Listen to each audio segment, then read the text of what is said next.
আসসালামু আলাইকুম রহমতুল্লাহ।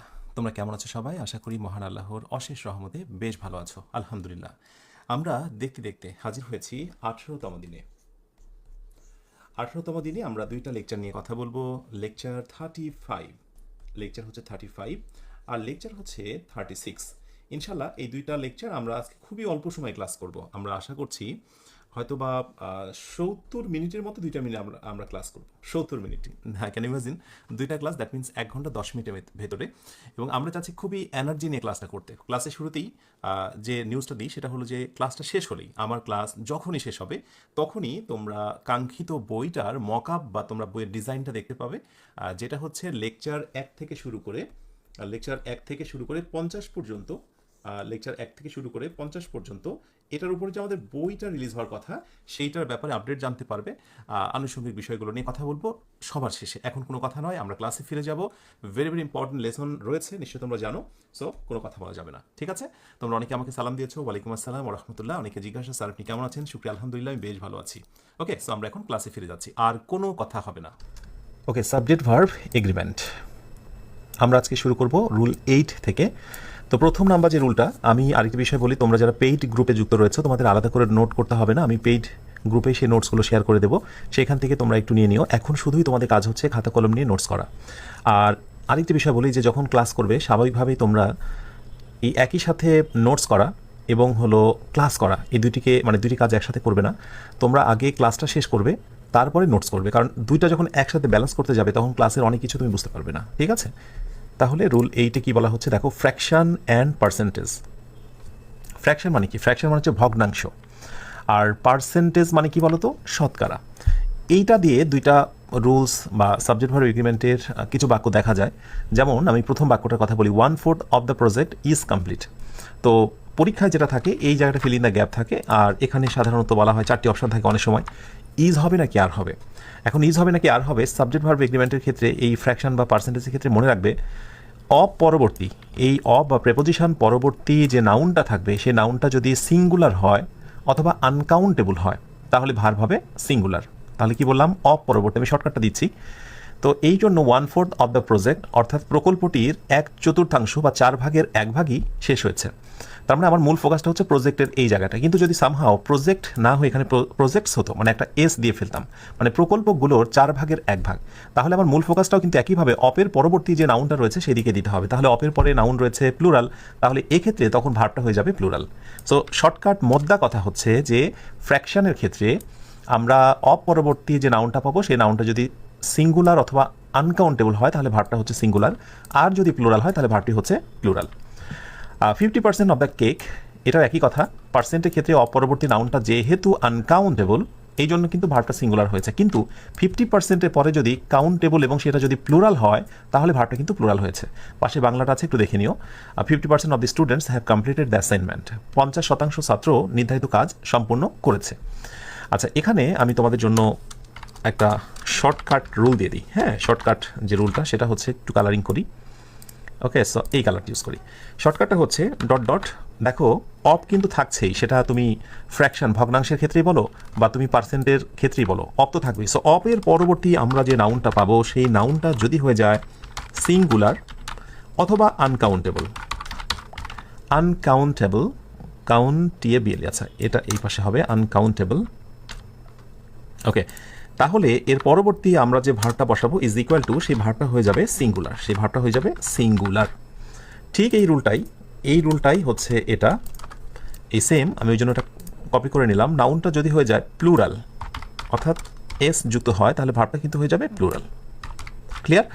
হাজার রুলস যদি আসে এইটার উপরে, আমার মনে হয় না যে খুব বেশি কঠিন হবে, একেবারে খুবই ইজি অ্যান্ড সিম্পল। আশা করি বুঝতে পেরেছ। এরপর আমরা যাব হচ্ছে রুল 9-এ। ওকে, ভেরি ভেরি ইম্পর্টেন্ট রুল 9। নান এবং হচ্ছে অল, এরা হচ্ছে অনেকটা আগাছার মতো অথবা অন্যের উপরে ভর করে নিজের অস্তিত্ব প্রমাণ দেওয়ার মতো দুইটা শব্দ। অর্থাৎ এরা বিভিন্ন সময় বিভিন্ন রকম হয়।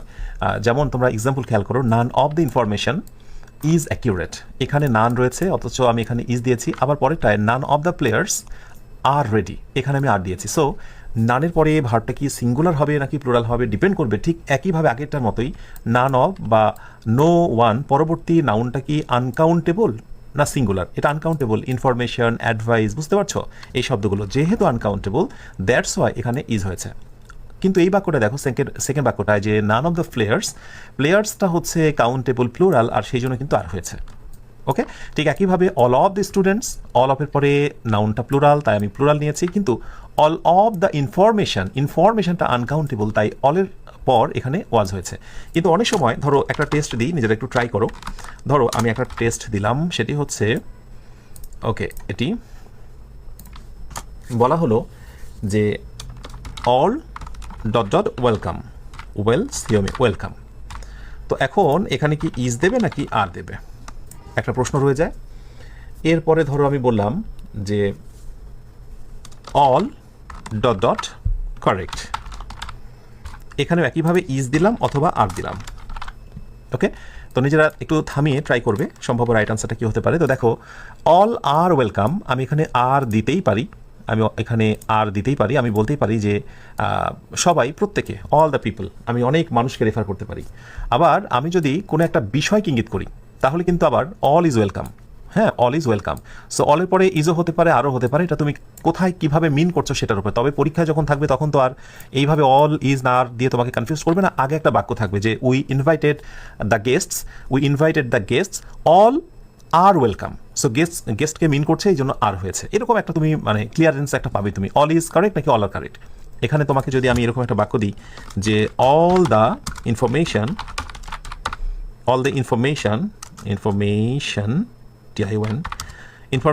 ইজ নাকি আর কারেক্ট। আর একটি বাক্য দিই যে অল দ্য আনসার্স, এবার কি ইজ দেবে নাকি আর দেবে। আমি নিশ্চিত যে এইটা নিয়ে তোমার ভিতরে কনফিউশন অতটা ক্রিয়েট হবে না, কারণ তুমি বুঝতেই পারছো অল দ্য ইনফরমেশন আনকাউন্টেবল, তাই তুমি খুবই কনফিডেন্স নিয়ে এখানে ইজ দেবে। আর আনসার্স তারপরে তুমি কি দেবে, আর দেবে। তো এই জন্যই দেখবে যে অনেক সময় কিছু কিছু ক্ষেত্রে অল আর কারেক্ট বলা হয় অথবা অল ইজ কারেক্ট বলা হয়, দুটো আনসারই রাইট। যদি কেউ বলে অল আর কারেক্ট, তার মানে মনে মনে ধরা হয়েছে অল দ্য আনসার্স, রাইট। আর যদি বলে যে অল ইজ কারেক্ট, তার মানে সে মনে মনে ভেবেছে অল দ্য ইনফরমেশন। ক্লিয়ার? এই হচ্ছে অল বা নান সংগঠিত বিষয়। তো এই জন্য বলেছিলাম শুরুতেই যে অল এবং নানটা হচ্ছে অনেকটা অন্যের উপর ভর করে বা আগাছার মতো, পরগাছার মতো একটি মানে কি বলবো, হেডওয়ার্ড বা সাবজেক্ট, যেটা হচ্ছে তোমার সাবজেক্ট ভার্ব এগ্রিমেন্টের ক্ষেত্রে অন্য নাউনের সাথে সম্পর্ক রেখে ভার্বটি বসানোর ক্ষেত্রে আমরা এটা দেখি, এই নিয়মটা। আচ্ছা, এরপরে rule 10, very very important. Rule 10টাও প্রতিযোগিতামূলক পরীক্ষায় রুলসটা প্রচুর আসে। Gerund, infinitive and clause. তো আমি যখন জেরান নিয়ে বিস্তারিত কথা বলবো সেখানে জানবে ইনফিনিটিভ অ্যান্ড ক্লজেস। তো শর্টকাটে আমি একটু তোমাকে ইশারা দিয়ে দিই যাতে করে এই রুলটা বুঝতে তোমার অনেক সুবিধা হয়। ওকে, যেমন জেরান বললে জাস্ট তোমরা এটা মনে রাখবে যে এখানে ভার্বের সঙ্গে একটা আইএনজি থাকবে, আর যেহেতু subject verb agreement, that's why এটা কিন্তু তোমার সাবজেক্ট অবস্থানে থাকবে, মানে সাবজেক্টের জায়গাতে থাকবে। আমরা যখন জেরান নিয়ে বিস্তারিত কথা বলবো সেখানে দেখবো যে জেরান শুধুমাত্র সাবজেক্টের জায়গাতেই থাকে না, এটা অবজেক্টের জায়গা থাকে, এটা প্রেপোজিশনের পর থাকে। কিন্তু আমরা যেহেতু সাবজেক্ট ভার্ব এগ্রিমেন্ট, সো ভার্বের আগে সাবজেক্ট পজিশনে আমরা জেরানটাকে দেখানোর চেষ্টা করবো। It's called gerund. সো আমি শর্টকাট একটু নোট করে দিই, এটা সাবজেক্ট অবস্থানে থাকবে। একইভাবে ইনফিনিটিভ হচ্ছে 2 প্লাস V1, 2 প্লাস ভার্বের বেস ফর্ম।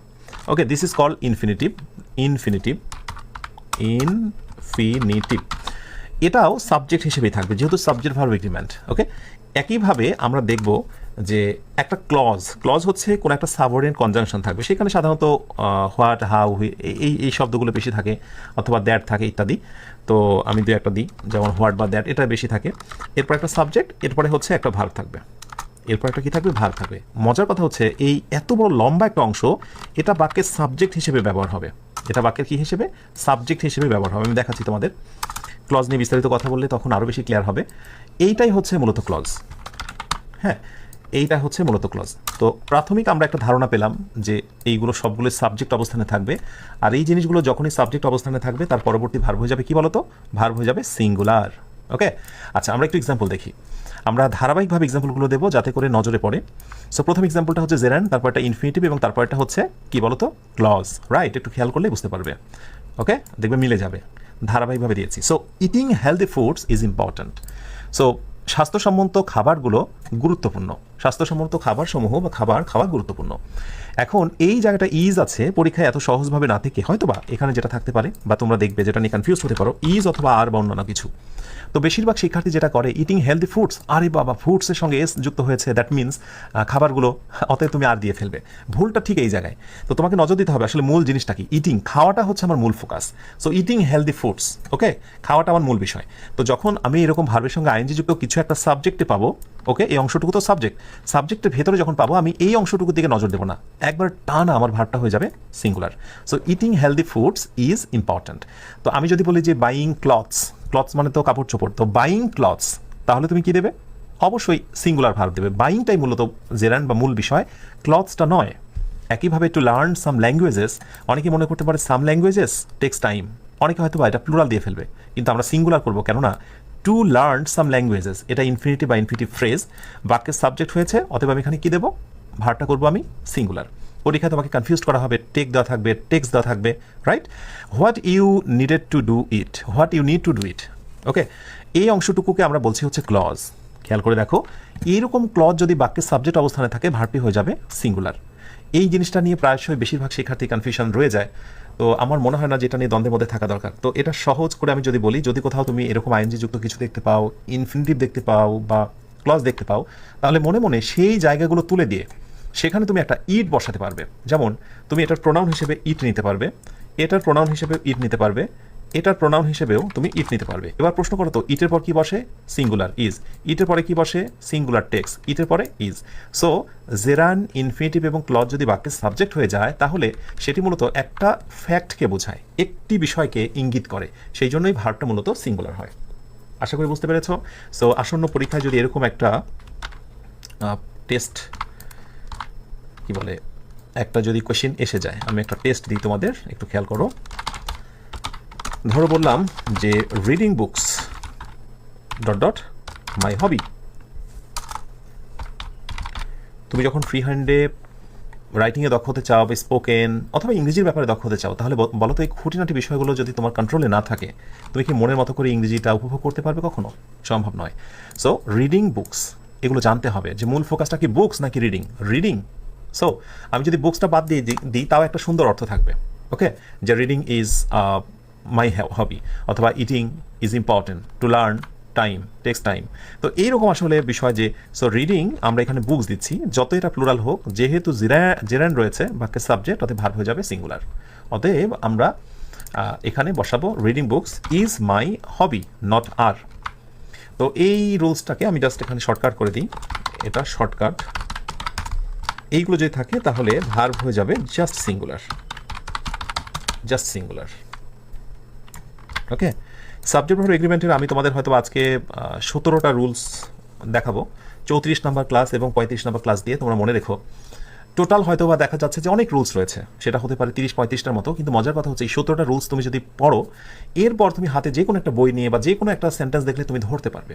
বেশিরভাগ শিক্ষার্থী সমস্যা হয় কোথায় জানো? ইংরেজি পড়তে মজা পাও না, যে কারণে সেটি হচ্ছে যে বেসিকটা তোমার স্ট্রং না থাকার কারণে তুমি ইংরেজি পড়ে মজা পাও না। অমুক তমুক বন্ধু বলেছিল বাজারের অমুক বইটা খুব ভালো, তার কথা শুনে, সেই বন্ধুর কথা শুনে তুমি একটা বই কালেক্ট করলে, টাকা দিয়ে একটা বই ক্রয় করলে, বাসায় পড়তে যে তুমি আর মজা পাও না।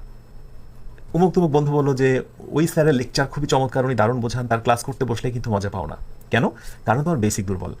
এই বেসিক স্ট্রং করাই হচ্ছে আমার মূল দায়িত্ব। আমি তোমাদেরকে 50টা ক্লাস এর আগে অনেকবার বলেছি, কিন্তু মাঝে মাঝে স্মরণ করে দিতে চাই, 50টা ক্লাস এক অর্থে পূর্ণাঙ্গ নয়, কিন্তু আরেক অর্থে পূর্ণাঙ্গ, কারণ এগুলোকে আমি ফাউন্ডেশন বলতে পারি, একেবারে ভিত বলতে পারি। এই 50টা ক্লাস তুমি যদি মনোযোগ দিয়ে শোনো, দেখো এবং বোঝো, এরপর ইংরেজির সব বিষয়গুলো তোমার কাছে সহজ হয়ে যাবে ইনশাআল্লাহ, ওকে। সো একেবারে লেগে থাকো, কোনোভাবেই মনোবল হারিও না। আচ্ছা, জেরান, ইনফিনিটিভ এবং ক্লজ বাক্যের সাবজেক্ট হলে ভার্ব হয়ে যাবে সিঙ্গুলার। ক্লিয়ার? আশা করি ক্লিয়ার হয়েছে। আচ্ছা, এরপরে আমরা 11 নম্বরে চলে আসি। Amount of money, time and distance. অর্থাৎ যদি কোথাও অর্থের কোনো বিষয় এসে যায়, শুধু অর্থ না, সেটা ডলারও হতে পারে, রুপিও হতে পারে, এই সব ক্ষেত্রগুলো যদি হয়, এরপরে টাকার পরিমাণ, সময়ের ব্যাপ্তি, সময়ের বিষয়, ডিস্টেন্স, দূরত্ব, এগুলোর কথা যদি প্রসঙ্গক্রমে এসে যায়, তাহলে ভার্ব হয়ে যায় সিঙ্গুলার। কীভাবে? আচ্ছা, অ্যামাউন্ট অফ মানির কথা বলি আমি। সো মানি আনকাউন্টেবল, কাউন্টেবল হচ্ছে টাকা। তো আসলে টাকার সঙ্গে এস যুক্ত হয় না। তবে একটা মজার কথা হচ্ছে, ওল্ড গ্রামারে, আগের অনেক সময় অনেক গ্রামারগুলোতে কিন্তু টাকার প্লুরাল কিন্তু টাকাস করা হতো। তো সেটা সময়ের বিবর্তনে মডার্ন ইংলিশ আর দেখা যায় না, বাট টাকা, কিন্তু যদি টাকা না হয়ে এখানে ডলার হতো তাহলে তুমি নিশ্চিত থাকো ডলার না হয়ে এখানে ডলার্স হতো, ঠিক আছে? রুপি হলে রুপিজ হতো। ওকে, এনিওয়ে, এখন কথা হচ্ছে যখনই সেখানে কোথাও অ্যামাউন্ট অফ মানি প্রসঙ্গ এসে যায়, সেটা 100 হোক, 500 হোক, 1 মিলিয়ন হোক, যেটাই হোক না কেন, টাকার প্রসঙ্গ, ডলার, রুপি এগুলো আসলেই ভার্বটা হয়ে যাবে সিঙ্গুলার। 500 টাকা ইজ এনাফ, 500 টাকা যথেষ্ট। ক্লিয়ার? এবার আসো 5 মিনিটস। দেখো মিনিটের সঙ্গে এস যুক্ত হয়েছে, অনেকে মনে করতে পারে যে 5 মিনিটস তাহলে তো আর হয়ে যাবে, 5 মিনিট অনেক সময়, কিন্তু বলাই হচ্ছে এটা সূত্র এই সিস্টেমের বাইরে গেলে প্লুরাল হতে পারে। আমি তোমাদেরকে এক্সেপশনটা একটু দেখাই, ব্যতিক্রম, কারণ এই জায়গাটায় আসলে কনফিউশনটা ক্রিয়েট হয়, যে জায়গাটায় তোমাদের দ্বন্দ্ব রয়ে যায় সেটি হচ্ছে যে ধরো 5 মিনিটস না, আমি যদি 5 আওয়ার্সও দিই, একই কথা, মিনিটস বলি, সেকেন্ডস বলি, আওয়ার্স বলি, হ্যাঁ সবই একই কথা, ইয়ার্স বলি, এই একই কথা, কিন্তু যদি আমি এখানে বলি যে 5 books, okay, dot dot is অথবা আর সোল্ড আউট, ধরো 5টা বই বিক্রি হয়। এখন তুমি খেয়াল করে দেখো এখানে বুকস দিয়েছি, বই, এটা তো টাকা নয়, এটা তো টাইমের মধ্যেও যায় না, এটা ডিস্টেন্সের মধ্যেও নয়। এই 3টা ফ্রেমের মধ্যে যখন থাকবে তখনই কেবলমাত্র সিঙ্গুলার ভার্বের প্রসঙ্গটা আসবে। আদারওয়াইজ সংখ্যার পরে নাউনটা প্লুরাল হলে ভার্বটা যে প্লুরাল হবে এটাই সত্য, যেটা তুমি আগে থেকে জানতে। ক্লিয়ার? আশা করি এটা বুঝেছো। সো মানি, এরপরে হচ্ছে টাইম এবং ডিস্টেন্স, এই 3টার সঙ্গে যখন সংখ্যা যুক্ত হয়ে যায় তখন সংখ্যা সেটা যতই হোক না কেন ভার্বটা হয়ে যায় সিঙ্গুলার। ওকে, সো এরপরের এক্সাম্পলটা দেখো, 10 kilometres. 10 kilometres is a long distance to walk. 10 কিলোমিটার্সের পরে আমরা ইজ নেব। ওকে, ডান। যেহেতু এখানে কিলোমিটার্স আছে, অনেকে ভুল করে যেটা করে যে এস রয়েছে অথবা আর দিয়ে ফেলে, এবং এই মিস্টেক্সগুলোর কারণে, এগুলো না জানার কারণে তুমি মনের মাধুরী মিশিয়ে ফ্রি হ্যান্ড রাইটিংয়ে দক্ষ হতে পারো না বা লিখতে পারো না। আশা করি এরপরে এই বিষয়টি ভালো করে মনে রাখবে। ক্লিয়ার? আচ্ছা, এরপরে আমরা আসবো হচ্ছে রুল 12তে, 2 সাবজেক্ট ফ্যাক্টস, অর্থাৎ 2টা সাবজেক্ট যখন যুক্ত হয় সেই বিষয়টা। সো যখন 2টা সাবজেক্ট যুক্ত হয় তখন নজর আসলে কোন দিকে দেব? এখানে একটা মজার টুইস্ট আমি তোমাদের শেখাই, সেটা হচ্ছে with, along with, as well as, accompanied by, and, including, except, but. আমি যদি প্রশ্ন করি এগুলো কোন পার্টস অফ স্পিচ, তো হয়তো বা কেউ কেউ বলবে যে স্যার উইথ প্রেপোজিশন, এরপরে অ্যাকসেপ্ট বা বাট ব্যতীত এগুলো প্রেপোজিশন ইত্যাদি। বাট অন্যান্যগুলোর ক্ষেত্রে আমি যদি বলি এগুলো কি, জেনে রেখো এগুলোও হচ্ছে প্রেপোজিশন। এগুলোকে মাল্টি ওয়ার্ড প্রেপোজিশন বলা হয়। মাল্টি ওয়ার্ড প্রেপোজিশন অর্থাৎ একের অধিক শব্দ মিলে প্রেপোজিশনের মতোই কাজ করবে, প্রেপোজিশনের মতোই অর্থ দেবে, সেগুলোকে বলা হয় মাল্টি ওয়ার্ড প্রেপোজিশন। সো এই মাল্টি ওয়ার্ড প্রেপোজিশনসগুলো যখন থাকে দ্যাট মিনস এটাও একটা প্রেপোজিশন। সো প্রেপোজিশনের ক্ষেত্রে একটা কমন সূত্র তোমরা মনে রাখবে, সেটি হচ্ছে ডট ডট ডট একটা প্রেপোজিশন প্লাস হচ্ছে ডট ডট ডট, আমি প্লাস দিচ্ছি ডট ডট। এখন এই পাশেও একটা সাবজেক্ট থাকতে পারে, এটাও একটা সাবজেক্ট থাকতে পারে। মনে রেখো এই প্রথম যে সাবজেক্টটা থাকবে সেটাকে আমরা বলি হচ্ছে মূল, যেটাকে বলি আমরা হেড ওয়ার্ড। হেড ওয়ার্ড, এই হেড ওয়ার্ড অনুযায়ী কিন্তু হচ্ছে মূলত ভার্ব বসে। তার মানে এই ভার্বটা বসবে হচ্ছে according to head word. Head word, এই রুলটা দেখে কঠিন মনে হতে পারে, অনেকে কষ্ট করে মনে রাখতে হয়। যে কেন কষ্ট করে মনে রাখতে হয় বলছি, কারণ একটু পরে দেখবে যে আরেকটা রুলস পাবে, তোমরা আরেকটা রুল পাবে যেখানে দ্বিতীয় সাবজেক্ট অনুযায়ী ভার্ব বসে, আর এখানে বলা হচ্ছে প্রথম সাবজেক্ট অনুযায়ী ভার্ব বসে। তাহলে এটা তো মনে রাখা কঠিন যে দ্বিতীয়টা অনুযায়ী হয়, একটু পরে দেখবো, আর এখানে বলছি প্রথমটা অনুযায়ী। এটা মনে রাখবে যে প্রেপোজিশন, ওকে, প্রেপোজিশনের আগে এটা যদি সাবজেক্ট হয় এটাকে বলা হয় হেড ওয়ার্ড। সো হেড ওয়ার্ডটাই হচ্ছে সাবজেক্ট বসার মূল কারণ, ভার্ব বসার মূল বিষয়। সো ভার্ব বসবে অ্যাকর্ডিং টু হেড ওয়ার্ড। আচ্ছা, আমরা একটু এক্সাম্পল দেখি। এক্সাম্পলটা দেখো তোমরা, the teacher along with the students. এই যে অ্যালং উইথ দ্বারা 2টা সাবজেক্ট যুক্ত হয়েছে, সাবজেক্ট 1 আর এই হচ্ছে subject 2।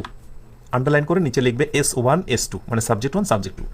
The principal as well as the teacher, okay. তো অ্যাজ ওয়েল অ্যাজ দ্বারা যুক্ত হয়েছে, শব্দগুলো মুখস্থ করে নিও, ক্লাসটি শেষ হলেই এই শব্দগুলো মুখস্থ রেখো। সো এইগুলোর আগে পরে 2টা subject, subject 1 S1, subject 2 S2। তাহলে প্রথমটাকে আমরা বলেছি হচ্ছে হেডওয়ার্ড, আর এই মাঝখানের এগুলোর নাম হচ্ছে প্রেপোজিশন। অ্যাজ ওয়েল অ্যাজ এর বাংলা এখানে অর্থ হচ্ছে সাথে, তাছাড়াও, এরকম কিছু একটা, হ্যাঁ, যে ইন অ্যাডিশন টু, এরকম অ্যাজ ওয়েল অ্যাজ, এবং বলা যাবে না। The principal as well as the teacher is attending the meeting, অর্থাৎ প্রিন্সিপাল তার সাথে টিচাররাও মিটিংয়ে অ্যাটেন্ড হয়েছেন বা অ্যাটেন্ড করছেন। সো মূল ফোকাসটা হচ্ছে আমার প্রিন্সিপালের দিকে, কারণ প্রিন্সিপাল টিচারদের সাথে নিয়ে, এই টিচার এই শিক্ষার্থীদেরকে সাথে নিয়ে। সো প্রথমে থাকা সাবজেক্টটাই হচ্ছে আমার হেডওয়ার্ড। হেডওয়ার্ডটা যদি সিঙ্গুলার হয় আমি ভার্ব বসাবো সিঙ্গুলার, হেডওয়ার্ডটা যদি প্লুরাল হয়, কথার কথা, যদি হতো টিচার্স অথবা হয় প্রিন্সিপালস, কথার কথা, তাহলে আমি ভার্বটা তখন কী করতাম, আর করতাম। ক্লিয়ার? সো ক্লাসটি শেষ হলেই তোমার কাজ হচ্ছে একেবারে টানা এই প্রেপোজিশন বা প্রেপোজিশন মানে মাল্টিওয়ার্ড প্রেপোজিশনগুলো মুখস্থ করে নেওয়া। ওকে, সো এই হচ্ছে মোটামুটি বিষয়। এরপরে আমরা দেখব হচ্ছে রুল হচ্ছে 13 নাম্বারটাই হলো সেই রুলটা, টু সাবজেক্ট ফ্যাক্টস, অর্থাৎ দুইটা সাবজেক্ট এখানে পাবো আগেরটার মতোই, সাবজেক্ট 1 আর হচ্ছে সাবজেক্ট 2। এইখানে আমরা দ্বিতীয় সাবজেক্টের দিকে নজর দেবো, আর আগেটাই করলাম প্রথম সাবজেক্টের দিকে। তো এটা আসলে কষ্ট করে মনে রাখতে হয় যদি তুমি নিয়মটা না বোঝো, এর পেছনে রিজনটা। আসলে যখন অর, নর, নট অনলি, বাট অলসো, মানে এই ধরনের যে তোমার কনজাংশনগুলো থাকে, আইদার অর, নাইদার, নর, নট অনলি, বাট অলসো, তখন মনে রেখো দ্বিতীয়টিকে বেশি ফোকাস করা হয়, বেশি এমফ্যাসিস বা জোর দেওয়া হয় দ্বিতীয়টা। কিভাবে? আমি একটা এক্সাম্পল দিই আগে, মূল আলোচনা যাবার পূর্বে আমি একটা এক্সাম্পল দিই, তাহলে তোমার বুঝতে সুবিধা হবে। আমি এই জায়গাটা এক্সাম্পলটা টানি। যেমন আমি যদি বলি I like not only tea, আগে জোর বা ফোকাসের জায়গাটা বুঝে নাও। I like not only tea but also coffee, coffee সি হবে। আচ্ছা, তো এখানে আমি নট অনলি এবং বাট অলসো দ্বারা যুক্ত করেছি। এখন আমি যদি প্রশ্ন করি যে এই বাক্যের অবজেক্ট কয়টা, তাহলে তুমি বলবে দুইটা, একটা হচ্ছে টি এবং আরেকটা হচ্ছে কফি, দুইটা অবজেক্ট। আমি যদি বলি দুইটা অবজেক্টের ভেতরে যেটা সাবজেক্ট অর্থাৎ আমি কোনটাকে বেশি ফোকাস দিতে চাচ্ছি অডিয়েন্সের কাছে বা মানুষের কাছে সামনে, I like not only tea but also coffee. আমি শুধু চাই খাই না, কফিও খাই বটে, অর্থাৎ চা তুমি আমি সবাই খাই বা এই মজলিসে সবাই খাবে এটাই সত্য, বাট আমি কফিও পছন্দ করি। তার মানে আমার কফিটা হচ্ছে মূল ফোকাস। সো এই বাট অলসোর পরবর্তীতে যেটা থাকবে সেটা হচ্ছে মূল ফোকাস। তো এই জন্য বলা হয় শর্টকাটে either or, neither, not, not only, but also দ্বিতীয় সাবজেক্ট অনুযায়ী ভার বসে, অথবা ভার্বের নিকটতম যে সাবজেক্টটা থাকে সেটা অনুযায়ী ভার বসে। মূলত এটা হচ্ছে মূল কথা। তো আশা করি এটা নিয়ে খুব সমস্যা হবে না next year. Neither the principal not the student, sorry teachers, তাহলে neither principal subject 1, not the teacher subject 2, S2। Okay, আমার মূল বিষয় হচ্ছে এটা যে শুধু প্রিন্সিপাল না, শিক্ষকরাও, তার মানে এখানে প্রিন্সিপালের কোনো অস্তিত্ব নেই ওই প্রোগ্রামে বা ওই মিটিংয়ে শিক্ষকরা ছাড়া। সো প্রধান শিক্ষক এবং শিক্ষকরাও কেউ মিটিংয়ে ছিলেন না, তার মানে এই শিক্ষকরাটা হচ্ছে মূল ফোকাসের জায়গাটা। ক্লিয়ার? আশা করি এটা বুঝেছো, এটা নিয়ে সমস্যা হবে না। তো এখানে আরেকটা প্রশ্ন, এটা আমি সেন্টেন্স কারেকশনের ক্ষেত্রে দেখেছি, সেটা হলো যদি এরকম একটা বাক্য দেওয়া হয় যে ধরো কি করা হলো, এই টিচার্সটাকে সামনে দেওয়া হলো, একটু ভালো করে ফিল করো। এরপরে ধরো এখানে ওয়াজ দেওয়া হলো, ওয়াজ অ্যাটেন্ডিং দ্য মিটিং, তাহলে বাক্যটি কি সঠিক? একটু ভালো করে ফিল করো। আমি চেঞ্জ করে দিয়েছি, দ্য প্রিন্সিপাল আমি দিয়েছি সিঙ্গুলারটা এই পাশে, দ্য টিচার্স প্লুরালটা দিয়েছি এই পাশে। তাহলে আমার নিয়ম হচ্ছে আইদার অর, নাইদার নর যদি কোথাও থাকে দ্বিতীয়টা অনুযায়ী ভার বসে। তাহলে দেখো আগে দ্বিতীয়টা ছিল প্লুরাল, তাই তুমি প্লুরাল দিয়েছো, এখানে দ্বিতীয়টা হচ্ছে সিঙ্গুলার, তাই হয়তো তুমি বলবে যে না সিঙ্গুলার, এটাই রাইট, তাই বলবে না। কিন্তু গ্রামার একটা নিয়ম হচ্ছে যে যখন সিঙ্গুলার এবং প্লুরাল দুইটা সাবজেক্ট একসাথে বসার প্রসঙ্গ এসে যায়, তখন সর্বদাই সিঙ্গুলারটা আগে বসবে আর প্লুরালটা তার পরে বসবে। তুমি চাইলেই প্লুরালটাকে আগে দিতে পারবে না বা সিঙ্গুলারটাকে পরে নিয়ে আসতে পারবে না, যার কারণেই ওয়াজ এখানে বসানোটা একেবারে অযৌক্তিক। দেখে সঠিক মনে হবে কিন্তু এই নিয়মটাই হচ্ছে ভুল বা অযৌক্তিক, যার কারণে ভার্বের এগ্রিমেন্টটা এখানে কোনো প্রশ্নে আসে না। সুতরাং আমি দেখেছি অনেক সময় কিন্তু এই প্রশ্নটা থাকে এবং তোমাদের কিন্তু কনফিউজ করা খুবই সহজ। একবার নিজেকে প্রশ্ন করো, মন থেকে তোমরা একটু কমেন্ট করে বলবে যে এই দুইটা যদি বাক্য তোমাকে দিত, তুমি খেয়াল করে দেখো একটা ওয়াজ দেওয়া আছে এবং আরেকটা ওয়ার দেওয়া রয়েছে, তাহলে তুমি কোন আনসারটাকে রাইট করতে, মন থেকে বলবে। ওকে, আচ্ছা এরপরে আসো 14 নাম্বার। এটাও খুব ইম্পর্টেন্ট একটা রুল, খুবই সহজ বাট খুবই গুরুত্বপূর্ণ। দা প্লাস অ্যাডজেক্টিভ আমি লিখবো অ্যাজ সাবজেক্ট, যদি কোনো বাক্যের সাবজেক্ট হিসেবে বসতেই পারে। একটা অ্যাডজেক্টিভ কখনোই বাক্যের সাবজেক্ট হতে পারে না যদি না তার আগে আর্টিকেল বসে। যেমন আমি একটা টেস্ট দিই তোমাদের, যেমন আমি যদি বলি হচ্ছে ওয়াইজ, তাহলে আমাকে বলতে হবে ওয়াইজ মেন, ভালো করে বুঝো, জ্ঞানী মানুষরা। ওকে, ওয়াইজ মেন আর ওয়েলকাম। সো এখান থেকে প্রমাণিত যে অ্যাডজেক্টিভ বাক্যে একা একা বসবে না। কিন্তু আমি যদি কোনোভাবে বলি যে ওয়াইজ আর ওয়েলকাম, তুমি কি মেনে নেবে? সরি, ওয়েলকাম কোনো বাক্যে কি অ্যাডজেক্টিভ সাবজেক্ট হতে পারে? গুড, ব্যাড, ওয়াইজ, পোর এগুলো কি বাক্যের সাবজেক্ট হতে পারে না? তারপরে অবশ্যই একটি নাউন থাকতে হবে। কিন্তু যখন শুধু একটা অ্যাডজেক্টিভ বাক্যের সাবজেক্ট হয়েছে এটা ভুল। অথচ গ্রামারে বলা হচ্ছে অ্যাডজেক্টিভ বাক্যের সাবজেক্ট হতে পারে যদি তার পূর্বে আপনি একটা দা বসিয়ে দেন, বা তার মানে এই সেম বাক্যটা আবার রাইট হয়ে যাবে যদি আমরা একটা দা বসিয়ে দিই। Yes, the wise. So wise men, জ্ঞানী মানুষরা, দ্য ওয়াইজ মানে হচ্ছে জ্ঞানীরা, প্রায় কাছাকাছি অর্থ। সুতরাং মনে রেখো অ্যাডজেক্টিভের আগে যদি দা বসায় সেটি প্লুরাল হয়ে যায়, অনেকগুলোকে একসাথে বোঝায়। দ্য ওয়াইজ জ্ঞানীরা, দ্য পোর গরিবরা, দ্য ইন্টেলিজেন্ট মেধাবীরা, বুঝতে পারছো? সো অ্যাডজেক্টিভের আগে দা থাকলে সেটি অনেকগুলোকে একসাথে বোঝায়, আর যার কারণে ভার্বটা হয়ে যায় প্লুরাল। ঠিক আছে, দ্য ওয়াইজ আর ওয়েলকাম। এবার মন থেকে বলো তো, এই টেস্টটা দিয়ে তোমাকে যদি জিজ্ঞাসা করা হতো, তুমি কি ধরতে পারতে যে কোন আনসারটা রাইট অথবা কোনটা রাইট নয়? আচ্ছা, বুঝতে পারলে ভালো। সো এটাও পাশাপাশি বলে দিই, অ্যাডজেক্টিভের আগে যখন দা বসে, এটা মূলত প্লুরাল কমন নাউন হয়। আমার নাউন চ্যাপ্টার থেকে একটু দেখে নিও, এটা প্রথম দিকেরই ক্লাস বলা যায় plural common noun. Common noun. So the plus adjective যখন প্লুরাল কমন নাউন হয়ে যায় বাক্যের সাবজেক্ট হিসেবে, ইজ ইকুয়াল টু এরপরে ভার তুমি যেটা বসাচ্ছ সেটি হয়ে যাবে প্লুরাল। ওকে, এটা শর্টকাটটা আমি এখানে দিয়ে দিলাম, দা প্লাস অ্যাডজেক্টিভ, এরপরে ভারটি হয়ে যাবে প্লুরাল। খুবই চমৎকার, এবং অর্থটা হয়ে যাবে সবসময় অনেকগুলো। দ্য সিক রিকোয়ার, অসুস্থদের, দেখো এটা প্লুরাল হয়েছে। দ্য ব্রেভ ফাইট, অর্থাৎ সাহসীরা, বুঝতে পারছো, অসুস্থদের অনেকগুলো একসাথে। তো এই সিকের ক্ষেত্রে যদি আমি বলতাম দ্য সিক ম্যান, ওকে, এইবার কিন্তু দেখো সিক ম্যান অসুস্থ মানুষটি, আর যখন দ্য ব্রেভ ম্যান সাহসী মানুষটি, তখন কি হতো? The sick man requires, the brave man fights. Okay, একজন ব্যক্তিকে বোঝাচ্ছে, একজন সাহসী মানুষকে বোঝাচ্ছে। কিন্তু যখনই আমি কোনো নাউন দেব না, দ্যাট মিনস অ্যাডজেক্টিভের পূর্বে দা, এটি হচ্ছে প্লুরাল কমন নাউন। ঠিক আছে, ধনীরা, গরিবরা, অসুস্থরা, সাহসীরা ইত্যাদি। ক্লিয়ার? ওকে, এই বিশেষ করে ট্রান্সলেশনের ক্ষেত্রে কিন্তু এগুলো খুব বেশি গুরুত্বপূর্ণ হয়ে যায়। এই ধরনের বাক্য দিয়ে বলা হলো যে এটার বাংলা করো, এখন তুমি যদি না জানো যে অ্যাডজেক্টিভের পূর্বে দা বসলে সেটার অর্থ হয়ে যায় কি বলবো যে মানে অনেকগুলো একসাথে, তাহলে তো তুমি সঠিক অর্থ করতে পারবে না। যেমন আমি যদি বলি যে I like the brave, I like the brave, এর বাংলা অর্থ কি? আই লাইক দ্য ব্রেভ, আমি সাহস পছন্দ করি, সাহসীকে পছন্দ করি না সাহসীদের পছন্দ করি? ইয়েস, আমি সাহসীদের পছন্দ করি। অ্যাডজেক্টিভ, অ্যাডজেক্টিভের পূর্বে দা। ওকে, সো সাহসী রা প্লুরাল কমন নাউন। শুধু পার্থক্য কি? এইখানে বাক্যের অবজেক্ট হয়েছে আর এইখানে বাক্যের সাবজেক্ট হয়েছে। সাবজেক্ট এবং অবজেক্ট নিয়ে ক্লাস নেওয়া হয়েছে প্রথম দিকের ক্লাস, দয়া করে দেখে নিও। ব্যাস, এই হচ্ছে 14 নাম্বার রুল। এরপরে আসবে 15, 16, 17। আমি একসাথে দেখিয়ে দিই, তাহলে বুঝবে যে কয়টা রুল আমি আজকে শেখাবো। এই 17টা, ঠিক আছে? আচ্ছা, বি ভার্ব যদি কোথাও বসে, অ্যান্টিসিডেন্ট, তারপর রিলেটিভ প্রোনাউন, খুবই ফানি আর খুবই সিম্পল রুল। যদি কোথাও রিলেটিভ প্রোনাউন বসে, আমি তো জানি তোমরা রিলেটিভ প্রোনাউন চেনো। রিলেটিভ প্রোনাউনের ক্ষেত্রে আমি আরেকবার একটু স্মরণ করে দিই, সেটা হচ্ছে হু, হুইচ এবং হচ্ছে দ্যাট। হু, হুইচ এবং দ্যাট যদি কোথাও থাকে এবং তার পূর্বে অ্যান্টিসিডেন্ট থাকে, হু, হুইচ, দ্যাট, তার পূর্বে যে সাবজেক্ট থাকে সেটিকে মূলত অ্যান্টিসিডেন্ট বলা হয়। অন্য কথায় বাংলায় যেটাকে বলি আমরা পূর্বপদ। এই পূর্বপদ থাকলে মনে মনে তোমরা যেটা করবে, এই হচ্ছে গিয়ে এই হু অথবা হচ্ছে দ্যাট, এটা মনে মনে ভাববে এখানে নাই। ধরো এখানে নাই, এখানে নাই, তাহলে বলো তো স্টুডেন্টস কি হবে? মেক। দ্য বুকস কি হবে? এক্সপ্লেইন হবে। সহজ কথায় রিলেটিভ প্রোনাউন যখন থাকবে, এরপরে ভার্ব থাকবে, মনে মনে তুমি রিলেটিভ প্রোনাউনটাকে একটু বাদ দিয়ে দেবে, তাহলে দেখবে সঠিক আনসারটা তুমি পেয়ে যাবে। খুব কঠিন লাগছে কি? আচ্ছা, বাংলা, আচ্ছা আরেকটা আমরা টেস্ট দিই, একটু টেস্টটা দেখো তোমরা। যেমন আমি যদি বলি he who love the country is patriot, তো এখানে বিষয়টা হচ্ছে যে লাভ হবে নাকি লাভস হবে, এরকম একটা বিষয় আসতে পারে। আবার অনেক সময় দেখাচ্ছে ইজ হবে নাকি আর হবে, এরকম একটা ব্যাপার হয় অনেক সময়।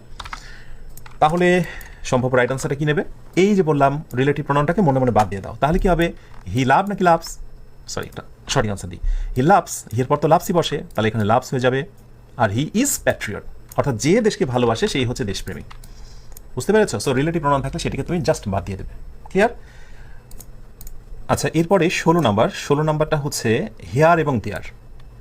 ইনভার্সনের ক্ষেত্রে এই রুলটা তোমরা দেখবে যে হেয়ার এবং দেয়ারের রুলটা খুবই অদ্ভুত। হেয়ার বা দেয়ারকে বেসিক্যালি বাক্যের সাবজেক্ট বলা হয় না, এরা সাবজেক্টের মতো জাস্ট সূচনা করে দেয়। এই জন্য এগুলোকে বলা হয় ইন্ট্রোডাক্টরি বা সূচনা সূচক সাবজেক্ট। তো হেয়ার দেয়ার থাকলে একটা বিশেষ স্ট্রাকচার মনে রাখা জরুরি। আমি এখানে স্ট্রাকচারটা তোমাদের দিয়ে দেবো। যেমন এখানে হেয়ার প্লাস হচ্ছে দেয়ার, এরপরে টিএইচআর দেয়ার, এরপরে হচ্ছে ভার্ব এবং তারপরে হচ্ছে সাবজেক্ট। অদ্ভুত ব্যাপার না? সর্বদাই বাক্যের শুরুতে থাকে সাবজেক্ট, কিন্তু হেয়ার দেয়ার থাকলে সাবজেক্ট থাকে হচ্ছে ভার্বের পরে। একেবারেই ব্যতিক্রম। এটাকে ইনভার্সনের ক্ষেত্রে এই নিয়মটি দেখি আমরা ইনভার্সন শেখাবো ইনশাল্লাহ। ইনভার্সনে বেসিক্যালি বলা হয় যে সাবজেক্টের আগে যখন ভার্ব থাকে, এটাই হচ্ছে ব্যতিক্রম। So there is a book on the table, so দেয়ারের পরে ইজ হবে নাকি আর হবে সেটা নির্ভর করবে সাবজেক্টের ওপরে।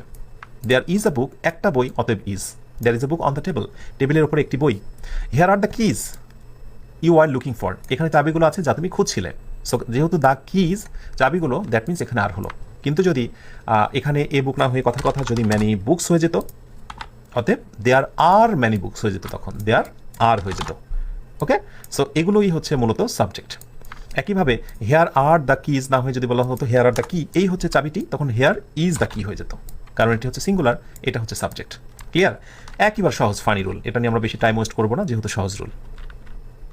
ঠিক আছে, and last rule for today, সেটি হচ্ছে 17 নাম্বারটা। 17 নাম্বার হচ্ছে ওয়ান অফ দ্য, এরপরে নাউনটা plural, takes plural verb, sorry এখানে একটু মিস্টেক আছে, টেক্স প্লুরাল হবে না, টেক্স সিঙ্গুলার ভার্ব হবে এখানে, সিঙ্গুলার ভার্বস। ওকে, আচ্ছা ওয়ান অফের পর নাউনটা হবে প্লুরাল। কেন? কারণ হচ্ছে অনেকগুলোর ভেতরে একটাকে প্রেফার করা হয়, ওয়ান অফ দ্য স্টুডেন্টস, অর্থাৎ শিক্ষার্থীদের মধ্যে একজন। আর এই জন্যই ওয়ান অফের পরে নাউনটা প্লুরাল কিন্তু ভার্বটা হচ্ছে সিঙ্গুলার। তার কারণ হচ্ছে হেডওয়ার্ড হচ্ছে মূলত one, one has won the prize, right? তার মানে অনেক শিক্ষার্থীদের মধ্যে থেকে একজন পুরস্কারটা পেয়েছে। এখানে ওয়ান অফ দ্য কার্স, অনেকগুলো গাড়ির মধ্যে একটা is park in front of the house, একটা গাড়ি মানে কি বলে বাড়ির সামনে পার্কিং করা হয়েছে। সো অনেকগুলোর ভিতরে যেহেতু একটা, তাই এই একটাটাই হচ্ছে মূল প্রাধান্য। সেই জন্য শর্টকাটে যে রুলটা আমরা দেখি সেটা একবার আমি রিভিউ করি। One one of one of the one of the one one of the plus noun হচ্ছে ওয়ান অফ দ্য প্লাস নাউনটা হচ্ছে plural. Okay, is equal to verb হচ্ছে সিঙ্গুলার। সিঙ্গুলার কেন বলো তো? কারণ ওই যে ভার্বটার মূল ফোকাসটা হচ্ছে ওয়ানের দিকে, ঠিক আছে? তো আচ্ছা, ওয়ান অফ দ্য নাউনটি হচ্ছে প্লুরাল, ভার্বটি হচ্ছে সিঙ্গুলার। এখন হয় কি যে যা শেখানো হয় সবসময় যে সেটাই আসে বা সেই রকমই আসে তা নয়, মাঝে মাঝে একটু আলাদাও অনেক সময় দেখা যেতে পারে। যেমন ধরো এরকম একটি বাক্য দেওয়া হলো, he is one of the few writers, one of the few writers who fill in the gap,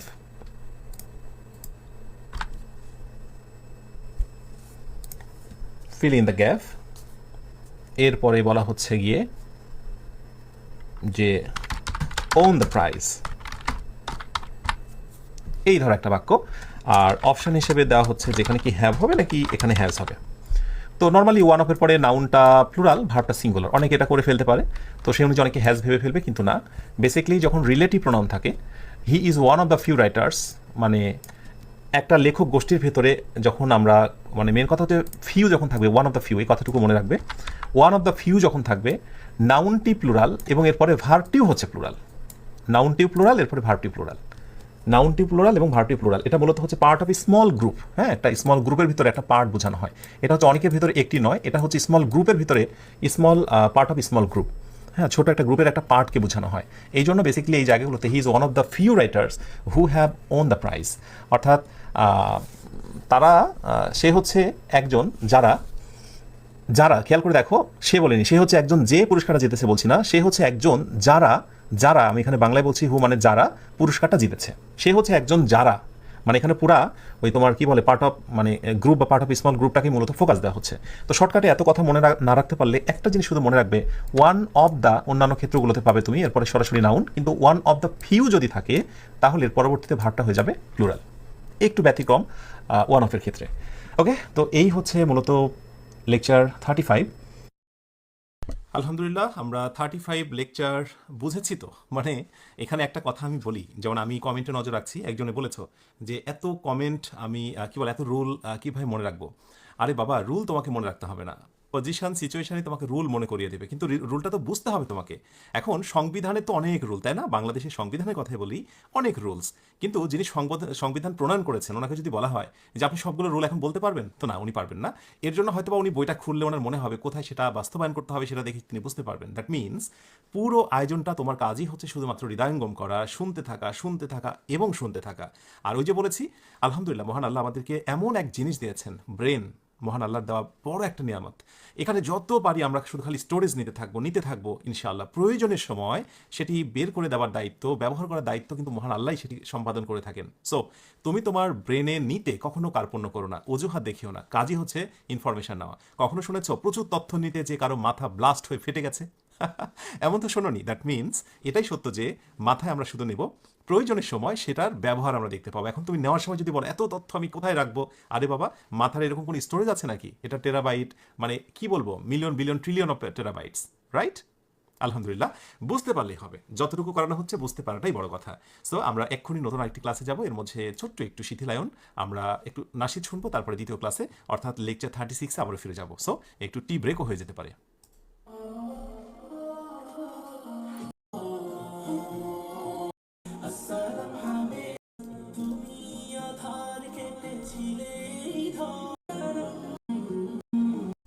করবো লেকচার 36। আর আলোচ্য বিষয় তোমরা স্ক্রিনে দেখতেই পাচ্ছ, ভেরি ভেরি ইম্পর্টেন্ট একটি লেসন। আমার মনে হয় যে কোনোভাবে নড়াচড়া করা যাবে না। মেগাবাইট আছে কিনা, চার্জ আছে কিনা একটু দেখে নাও। আমরা কিছুটা সময়, দ্যাট মিনস খুব বেশি না, হয়তো আধা ঘন্টা সময় নেবো তোমার কাছ থেকে। অনেক সময় দিয়েছ। এই তো দেখতে দেখতেই তো আমরা চলে এসেছি 36তম ক্লাসে। ক্যান ইমাজিন, এভাবে শেষ হয়ে যাবে 50টি ক্লাস। আর একটি গুড নিউজ হচ্ছে, নিশ্চয়ই তোমরা জানো যে তোমাদের দ্বিতীয় ব্যাচ শুরু হচ্ছে। এই দ্বিতীয় ব্যাচে যখন ক্লাস হবে আবারও এভাবে লাইভ, আমার রিকোয়েস্ট থাকবে আবার তুমি 1 থেকে ক্লাসটা করবে, কারণ ইংরেজিতে তোমাকে দক্ষ হতে হবে। এটি কোনো সার্টিফিকেট অর্জনের কোর্স নয়। ইংরেজিকে একেবারে তামা তামা করে ফেলবো, বলে না ফান করে, সে তামা তামা করে ফেলবো আমরা ইনশাল্লাহ, ঠিক আছে? সো এটি তোমাদের জন্য গুড নিউজ যে আমি চলে গেলেও, আমার ক্লাস শেষ হয়ে গেলেও শেষ হয়ে যাচ্ছে না। 1 বছর পর্যন্ত আমি যতগুলো নতুন নতুন ব্যাচ করব, সবগুলো ব্যাচের সাথেই তুমি আবার লাইভে আমার সঙ্গে যুক্ত হতে পারবে, আবার ক্লাসগুলো রিপিট করতে পারবে। আর এখানে গুড নিউজ হচ্ছে যে আরেকটি ব্যাচে ক্লাস করার পর এই ক্লাসগুলোর ব্যাপারে তোমার এত আত্মবিশ্বাস আসবে যে তখন তুমি নিজেই বলবে English is my favourite subject. Believe me, এটাই সত্য হতে চলেছে ইনশাআল্লাহ। ব্যাস, আর কথা হবে না, আমরা এখন ক্লাসে ফিরে যাব। সব শেষে আমি তোমাদেরকে আমাদের 50 বেসিক ক্লাসের বুক মকআপ দেখাবো, ঠিক আছে? তাহলে আমরা কথা না বলি। ওকে, বেসিক ক্লাস 36, আলোচ্য বিষয় রাইট ফর্ম অফ ভার্বস। তো দেখো, রাইট ফর্ম অফ ভার্বসের শুরুতেই বলা যায় যে আমি 2টা শিরোনাম দিয়ে রেখেছি, finite verbs and non finite verbs. অর্থাৎ আমাদের যত রাইট ফর্ম অফ ভার্বসের নিয়ম রয়েছে সেইটা মূলত এই 2টা ক্যাটাগরিতে বিভক্ত। ভার্বের যে মৌলিক 2টা প্রকার, ফাইনাইট ভার্ব এবং নন ফাইনাইট। এই ফাইনাইটের মধ্যে অনেক কিছু রয়েছে, তোমরা জানো, transitive, intransitive, auxiliary, linking, modal, ওই সবগুলো মিলে একটা রুলস। ফাইনাইট ভার্বের রুলসগুলো বেসিক্যালি টেন্সের রুলসের মধ্যে সীমাবদ্ধ। আরেকটি রয়েছে, সেটি হচ্ছে নন ফাইনাইট ভার্বস।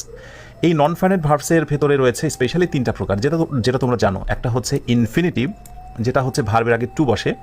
আরেকটি হচ্ছে জেরান, যেটা হচ্ছে ভার্বের সঙ্গে আইএনজি, এবং আরেকটা হচ্ছে পার্টিসিপল, সেটাও ভার্বের সঙ্গে আইএনজি। তো আমরা যদি পার্সেন্টের কথা বলি যে রাইট ফর্ম অফ ভার্বসের যতগুলো রুলস রয়েছে কোনটায় কত পার্সেন্ট, তাহলে আমি একটু একটা অ্যাজাম্পশন, একটা ধারণা দিতে পারি। ধরে নিতে পারো ফাইনাইট ভার্বে তোমরা হয়তোবা 90%-এর মতো রুলস পাবে। অর্থাৎ ফাইনাইট ভার্বে যতগুলো তোমাদের বা যত রুলস রয়েছে 90% রুলস হচ্ছে ফাইনাইট ভার্বের উপরে। নন ফাইনাইটের ক্ষেত্রে এই মাত্র 3টা, 2 + V1, জেরান ভার্বের সঙ্গে আইএনজি, এবং পার্টিসিপল সেটাও ভার্বের সঙ্গে আইএনজি। তাহলে এখানে আমরা মোটামুটি একবারে ফিক্স বলতে পারি যে এই 3 হচ্ছে প্রকার, মানে কি বলে 3%। ওকে, এই পার্সেন্ট দিচ্ছে এই কারণে যে তোমরা একটা ধারণা পাবে। আর রাইট ফর্ম অফ ভার্বসের নিয়মগুলো অ্যাজ ইউজুয়াল তোমরা যেভাবে বইয়ে দেখো বা কোথাও পড়ো, আমি ওইভাবে না, আমি একটু অন্যভাবে শেখানোর চেষ্টা করবো, রুট থেকে, যে আসলে কীভাবে কোনটা থেকে আসলে এই ভার্বসগুলো কারেকশন শুরু হয়।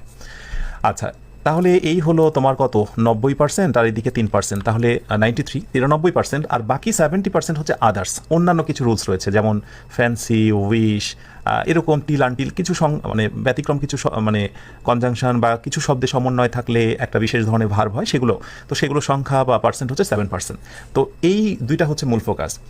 তো ইনফিনিটিভ, জেরান এবং পার্টিসিপল, এগুলো ধারাবাহিকভাবে দেখব এক এক করে, এবং তারপরে চলে যাব আমরা ফাইনাইটে।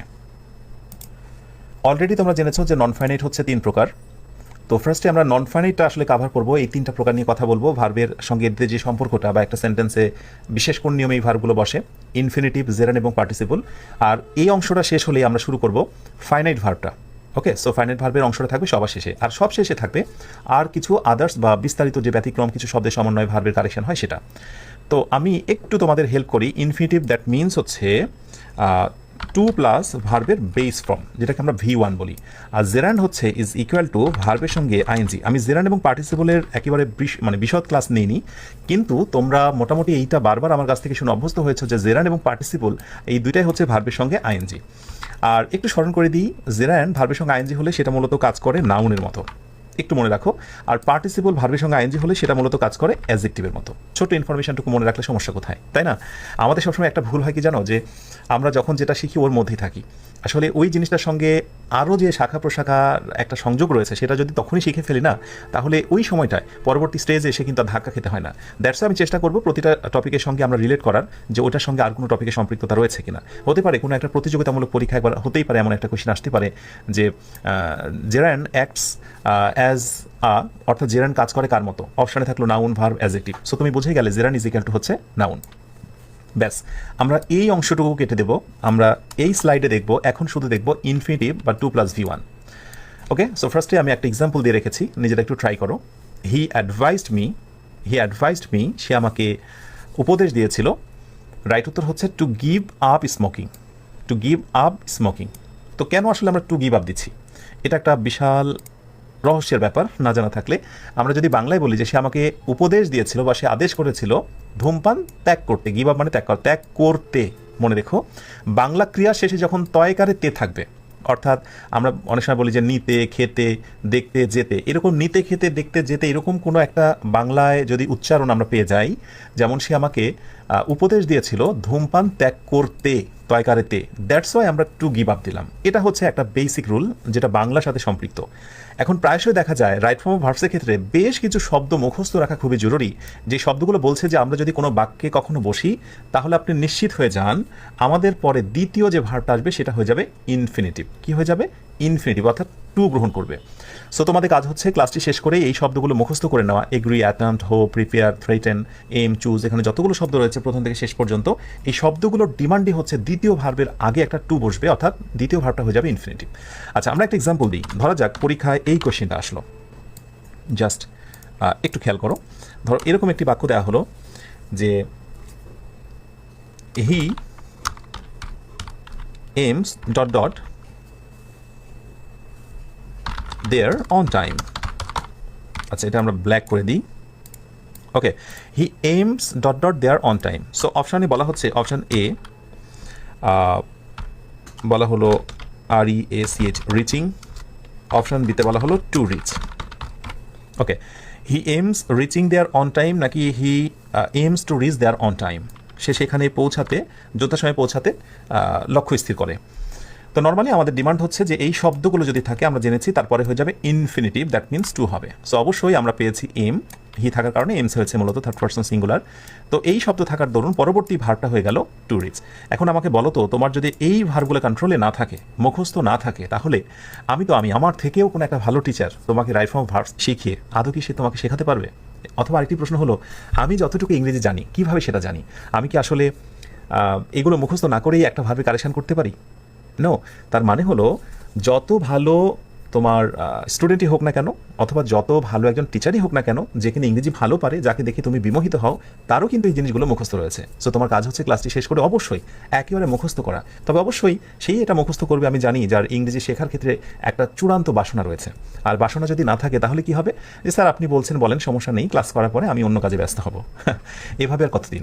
আমি সবসময় বলবো, জীবনে এটি তোমার শেষ সুযোগ। এই 50 বেসিক ক্লাস তুমি জীবনের শেষ সুযোগ হিসেবে গ্রহণ করো। যদি আনন্দের সাথে আমি যে 50টি ক্লাস নিচ্ছি এপিসোডে, যদি শুরু থেকে শেষ পর্যন্ত করতে পারো, ইনশাআল্লাহ তুমি অনেক বেশি আত্মবিশ্বাসী হবে ইংরেজির ক্ষেত্রে। আর এরপর ইংরেজির প্রতিটি অংশে তুমি অনেক বেশি দক্ষ হবে। সেটা ফ্রি হ্যান্ড রাইটিং হোক, spoken English, job preparation, admission, academic, প্রতিটা ক্ষেত্রে রাজত্ব করতে পারবে ইনশাআল্লাহ।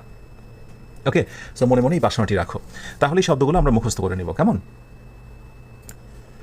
আচ্ছা, তাহলে ইনফিনিটিভ শেষ হলো, নন ফাইনাইটের। এবার দেখি জেরান্ড এবং পার্টিসিপলের কোনো রুলস রয়েছে কিনা। রয়েছে। তো প্রথমে আমরা দেখব জেরান্ড, তারপরে পার্টিসিপল। সো আমি এই পেজে রাখছি জেরান্ড, যেন আমার ফোকাস এটা থাকে।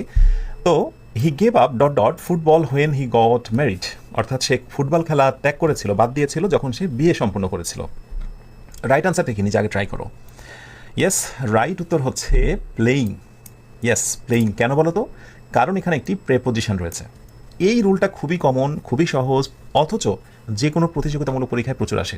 প্রেপোজিশন, যত রকমের প্রেপোজিশন আছে, শুধুমাত্র প্রেপোজিশন টু ব্যতীত, এই টু নিয়ে যে ঝামেলা আছে, বা টু এর সাথে যদি একটা শব্দ থাকে তাহলে যে কোনো কোনো সময় আইএনজি হয়, সেটা আমরা একেবারে সব শেষে মিসেলেনিয়াস বা আদার্স যে রুলসগুলো আমি দেবো সেইগুলোর ভেতরে আমি সেটা কভার করবো। ক্লিয়ার? সো ছোট্ট করে মনে রাখো, টু ব্যতীত অন্যান্য যত প্রেপোজিশন আছে, সেটা বলি ফর, আফটার, বিফর, সিন্স, যত অ্যাট, অন, যত প্রেপোজিশন রয়েছে সবগুলোর ডিমান্ড হচ্ছে পরবর্তী ভার্বের সঙ্গে কি হয়ে যাবে? আইএনজি হবে। সো এই আইএনজি যুক্ত যে ভার্বটা তুমি পেয়ে যাবে সেটার নামই হচ্ছে মূলত জেরান্ড। বিভিন্ন প্রতিযোগিতামূলক পরীক্ষাতে আবার এই প্রশ্নটা করা হয়, হি গেভ আপ প্লেইং। প্লেইংয়ের নিচে আন্ডারলাইন করে বলে যে বলো তো এটা জেরান্ড নাকি পার্টিসিপল? তাহলে এখানেই তো সেটা বলে দিচ্ছি যে প্রেপোজিশনের পরে ভার্বের সঙ্গে আইএনজি হলে সেটা মূলত জেরান্ড হয়ে যায়, অথবা সেটা নাউন হয়ে যায়। যেটাই জেরান্ড সেটাই নাউন। ক্লিয়ার? আচ্ছা, এই রুলটা। এরপরে কিছু শব্দ মুখস্থ রাখা খুব জরুরি, যেটা তোমার বাবা, তার বাবারাও মুখস্থ করেছিল বলে ইংরেজি ভালো পেরেছে। তুমিও যদি ভালো করতে চাও তোমাকে মুখস্থ করতে হবে। ক্লাসটি শেষ করে মুখস্থ করে নেবে এই শব্দগুলো। অ্যাডমিট মানে স্বীকার করা, অ্যাপ্রিসিয়েট মূল্যায়ন করা। আমি অর্থসহ দিয়েছি, আমি এটা শেয়ারও করবো তোমাদের পেইড ব্যাচের এই গ্রুপটাতে। সো এই ভার্বগুলোর ডিমান্ড হচ্ছে যে যদি কোথাও এগুলো থাকে পরবর্তী ভার্বের সঙ্গে হয়ে যাবে আইএনজি। মনে থাকবে, পরবর্তী ভার্বের সঙ্গে হয়ে যাবে আইএনজি। একটা ছোট টেস্ট দিই, যেমন ধরো আমি যদি বলি, আমি ধরো বললাম এখান থেকে যে he enjoyed filling in the gap. Okay, আমি বেশি অপশান দেবো না, ছোট্ট দুইটা অপশান। একটা হচ্ছে ওয়াচ মুভি, টু দিলাম, টু ওয়াচ মুভি। আর বি নাম্বারে দিলাম হচ্ছে গিয়ে ওয়াচিং মুভি, MOVIE মুভি। তাহলে খুব আমার বিশ্বাস যে খুবই সহজ এবং একেবারে অনায়াসে তুমি আনসারটা করতে পারবে। He enjoyed to watch movie আর ওয়াচিং মুভি। অবশ্যই এনজয় শব্দটি রয়েছে পাস্ট টেন্স, বাট মূল শব্দটা হচ্ছে enjoy. So he enjoyed watching movie, অর্থাৎ মুভি বা সিনেমা দেখা সে খুব উপভোগ করতো। এই শব্দগুলি রয়েছে আর পরবর্তী ভার্বের সঙ্গে আইএনজি হবে, এটাই কিন্তু স্বাভাবিক। যেমন আমরা এরকম অনেক শব্দের কথা শুনি, যেমন হচ্ছে স্টপের কথা যদি বলি আমরা, একটু ট্রাই করো তো নিজেরা, দেখি পারছো কি। সেটা হচ্ছে stop, fill in the gap. Option A বলা হচ্ছে WRIT রাইট, অপশান বিতে হচ্ছে writing, WRITING stop, right or writing, এর আগে একটা টু দিয়ে দিই। তো নর্মালি এই আনসারটাও কিন্তু তোমরা অনেকেই পারবে, কারণ পরীক্ষা দেওয়ার সময় শিক্ষক তোমাকে অনেকবার পরীক্ষা দেওয়ার শেষ সময় কথাটি বলেছে যে stop writing, right? So stop শব্দটির পরে ভার্বের সঙ্গে কি হয়? আইএনজি হয়।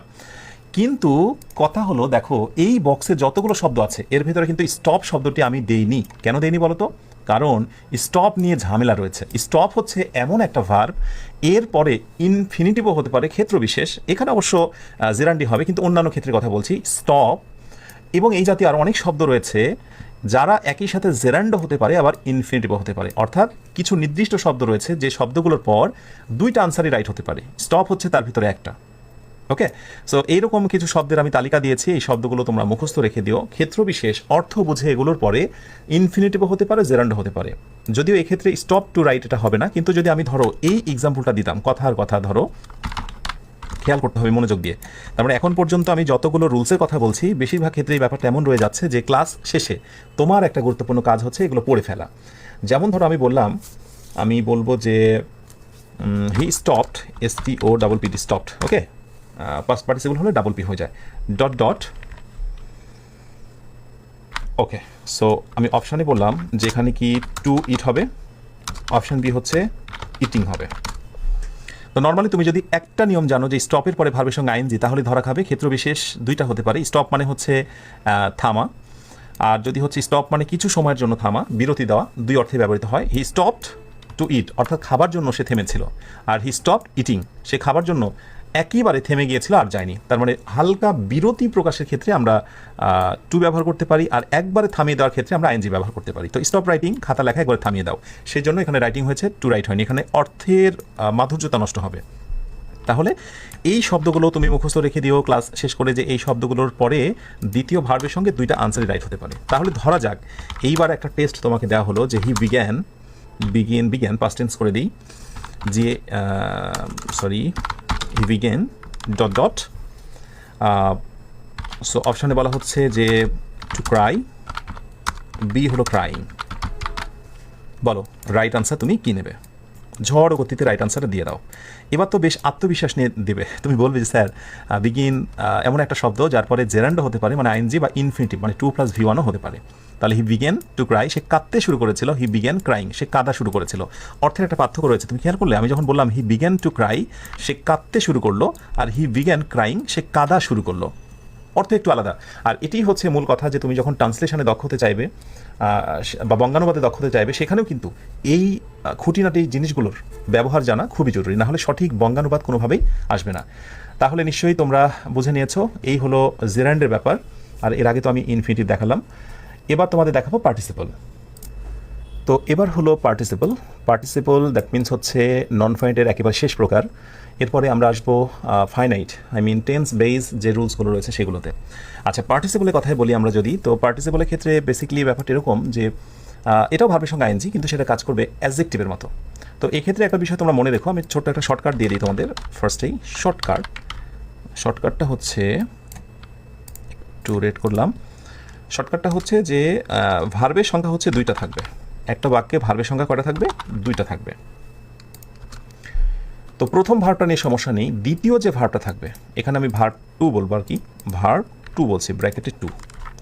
এই দ্বিতীয় যে ভার্বটা থাকবে সেই ভার্বের সঙ্গেই মূলত আইএনজি হয়ে যায়, এটাই হলো মূল বিষয়। প্রথম ভার্বটা যে কোনো টেন্সে থাকতে পারে, সেটা প্রেজেন্ট টেন্স, পাস্ট টেন্স, সেটা বড় কথা নয়, কিন্তু দ্বিতীয় ভার্বের সঙ্গে আইএনজি হয়ে যায়। যেমন এটা হলো একটা প্রথম verb, I went back to work, আমি কাজে ফিরে গিয়েছিলাম, ক্লোজিং দ্য ডোর, দরজাটি বন্ধ করে। ওকে, সো দ্বিতীয় ভার্বের সঙ্গে আইএনজি হয়ে যায়, পার্টিসিপল সেন্সে দ্বিতীয় ভার্বের সঙ্গে আইএনজি। আবার আই স দ্য বয়, আমি বালকটিকে দেখেছিলাম, স হচ্ছে ভার্ব 1 মানে প্রথম ভার্ব, দ্বিতীয় যে ভার্বটা বসাতে হবে সেটার সঙ্গে আইএনজি, সো এই হচ্ছে ক্রাইং।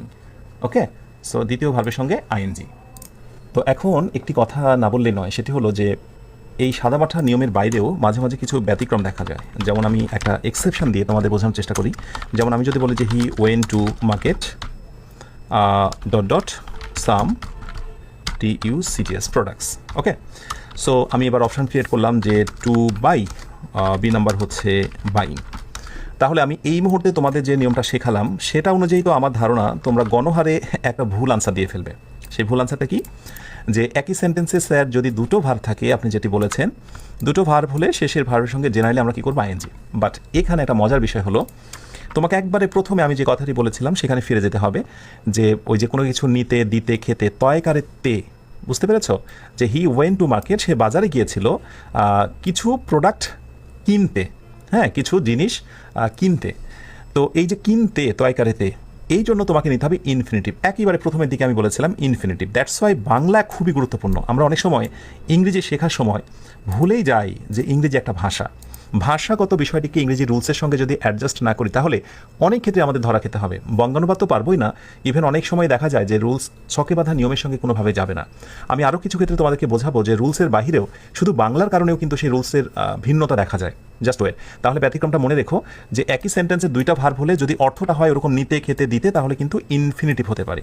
এক্ষেত্রে একটা বিষয় আমি আর একটু হেল্প করতে পারি, সেটা হলো এই বাক্য দ্বারা বা এই ধরনের বাক্যগুলো দ্বারা স্পেসিফিক একটা উদ্দেশ্য বোঝায়, মানে একটা কি বলবো পারপাস ইউজ করে, মানে সে একটা উদ্দেশ্য নিয়ে বাজারে গিয়েছিল। ওকে, আর আগের বাক্যটায় যেটাতে আমাদের আইএনজি বা পার্টিসিপল হয়েছিল সেখানে দেখো আমি বালকটিকে দেখেছিলাম কাঁদতে, এখানে আমার কোনো উদ্দেশ্য নেই। তার মানে উদ্দেশ্যহীন বাক্যতে শেষের ভাবের সঙ্গে আইএনজি হয়, আর একেবারে উদ্দেশ্য নিয়ে বিশেষ কোনো পারপাস নিয়ে যখন কাজ হয় তখন সেটিতে কি হয়? ইনফিনিটিভ হয়। এটা একটা ক্লু হতে পারে তোমার জন্য। ব্যাস, এই হলো মোটামুটি তোমার নন ফাইনাইটের 3টি গুরুত্বপূর্ণ বিষয়, ইনফিনিটিভ, জেরান এবং পার্টিসিপল। ইনশাআল্লাহ যে কোনো পরীক্ষায়, যে কোনো রাইটিংয়ের ক্ষেত্রে এই রুলসগুলো খুবই গুরুত্বপূর্ণ। তার প্রয়োগ তুমি ইনশাআল্লাহ দেখতে পাবে যখনই তুমি একেবারে প্র্যাকটিক্যাল ইউজ শুরু করবে। এইবার আমরা শুরু করব finite, that means tense base যে রুলসগুলো। তো ফাইনাইট ভার্বসের ক্ষেত্রে বেসিক্যালি যেটা আসছে সেটি হচ্ছে ফার্স্টে টেন্স বেসড কিছু rules.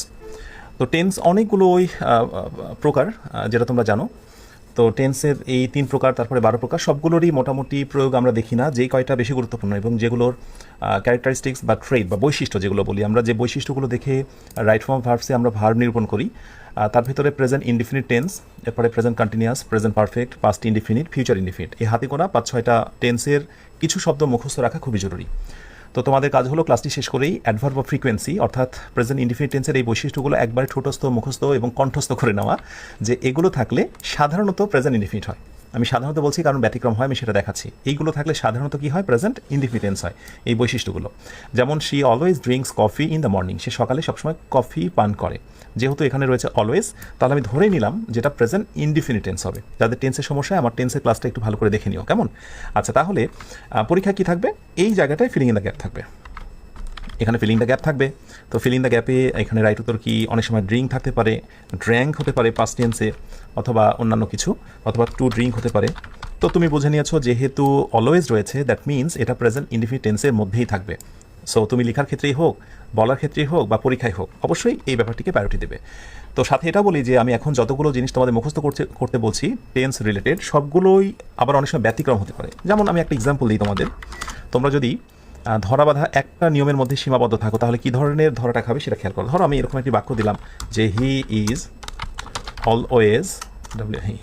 Always kind to every one,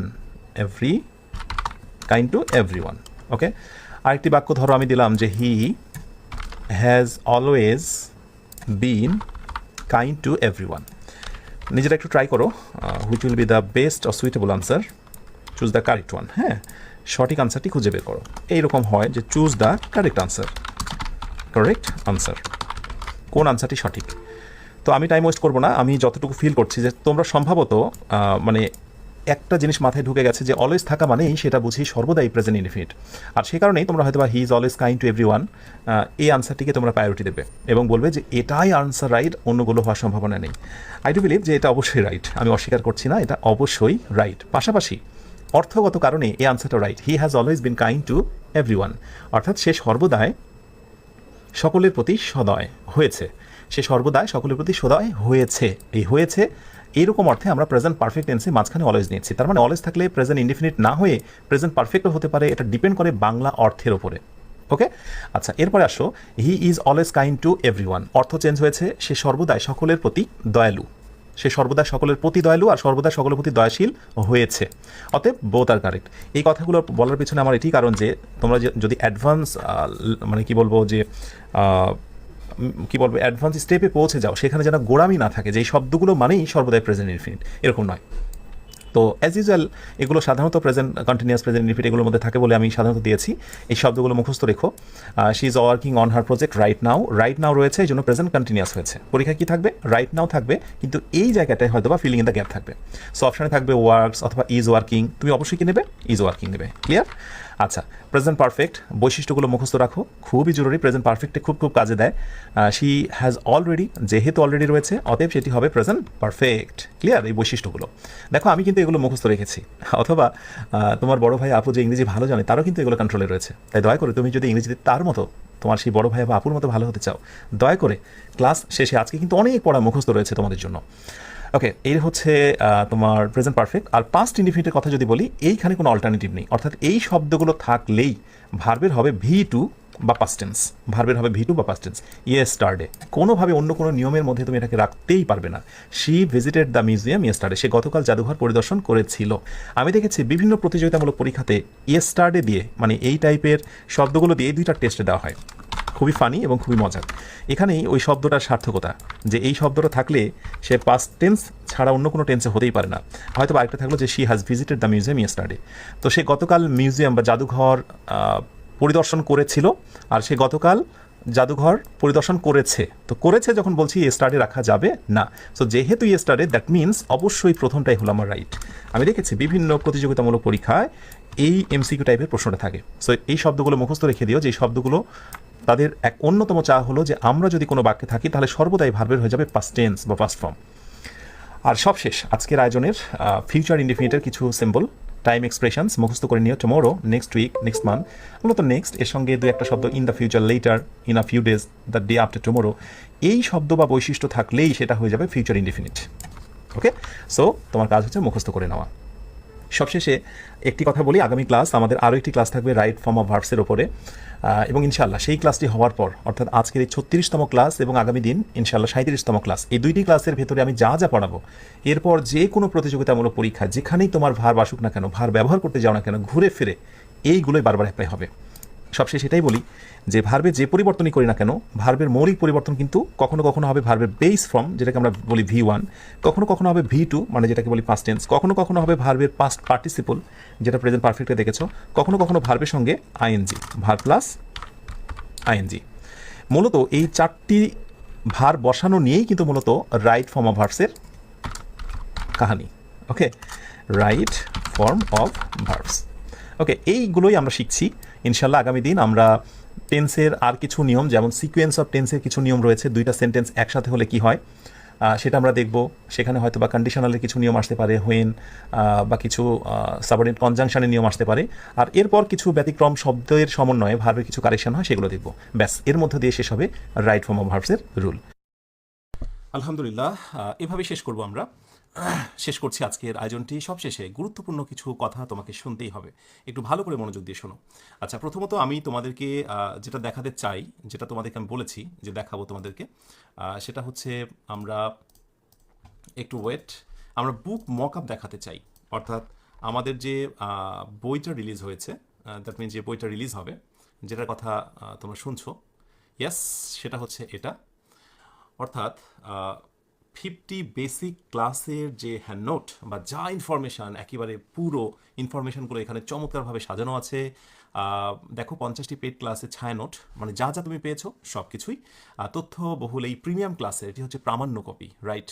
তোমার কাছে থেকে যাবে যুগ যুগান্তর ধরে, যতদিন পৃষ্ঠা থাকবে, যতদিন বুক সেল তোমার অক্ষত থাকবে। অধ্যায় ভিত্তিক 1500 সৃজনশীল এবং সঙ্গতিপূর্ণ এমসিকিউ। অর্থাৎ এখন তো কেবল তোমরা এক লেসন শেষ করছো, কিন্তু সেই লেসনের উপরে যে তোমরা প্র্যাকটিস করবে সেই উপায় তো নেই। আমি এমন 1500 সৃজনশীল এবং সঙ্গতিপূর্ণ এমসিকিউ দিয়েছি আমার লেসনটা শেষ করেই, যখন আবার তুমি প্র্যাকটিসে যাবে মনের মাধুরী মিশে সেগুলো তুমি প্র্যাকটিস করবে। আর এই যে টেস্টগুলো আমি নিচ্ছি সেইগুলো কিন্তু আনসার করে দেওয়া নেই, দ্যাট মিনস ক্লাসটা ব্ল্যাঙ্ক রেখে আমি ফাঁকা রেখেছি, আনসারগুলো তুমি করে নেবে। আর এটিকে আমরা বলছি ভিডিও ক্লাস ছাড়া অসম্পূর্ণ বই। তার মানে এই যে আমাদের ইংরেজি শেখার কর্মশালা চলছে, এইখানে বেসিক্যালি যারা যুক্ত হয়েছে তারাই বইটার মজা পাবে। এখন যদি কেউ আমাদের ক্লাস না করে আর শুধু বইটা নেয়, তাহলে সে অনেকটা পাগলও হয়ে যেতে পারে, ভাবতে পারে এটা কোন ধরনের বই। হ্যাঁ, অবশ্যই, কারণ তুমি নিজেও ভাবো, যখন পিডিএফ দেখো তোমরা অবাক হয়ে যাও না? অথচ ওটাকে যখন লেকচারের সঙ্গে তুমি অ্যাড করো আমার সাথে, তখন ব্যাপারটা কিন্তু প্রাণবন্ত হয়ে ওঠে।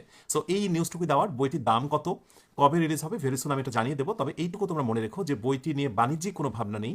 আমার শিক্ষার্থীরা যেন ইজিলি অল্প দামে বইটা পায়, এই লক্ষ্যে বইটাকে যত অল্প দামে ছাপানো যায়, অল্প খরচে তোমাদেরকে দেওয়া যায়, আমি সেটি চেষ্টা করবো ইনশাল্লাহ। আর বইটি লাইব্রেরিতে পাওয়া যাবে না, কারণ এটি হচ্ছে যারা কোর্সে এনরোল করেছো তারাই শুধুমাত্র এটা কিনে নেবে। যারা আগ্রহ প্রকাশ করছো আমাকে জানাবে, কখন জানাবে, আমি একটা পোস্ট করব, এবং যারা প্রি অর্ডার করবে তারাই শুধুমাত্র এটা পাবে। মানে এরকম নয় যে আমরা ছাপানোর পর অর্ডার নেব, কারণ এইটা একটু রিস্ক হয়ে যায়। সো যারা চাইবে আমি তাদের জন্য বইটা একেবারে সুন্দর করে ছাপিয়ে তাদের জন্য রেডি করব।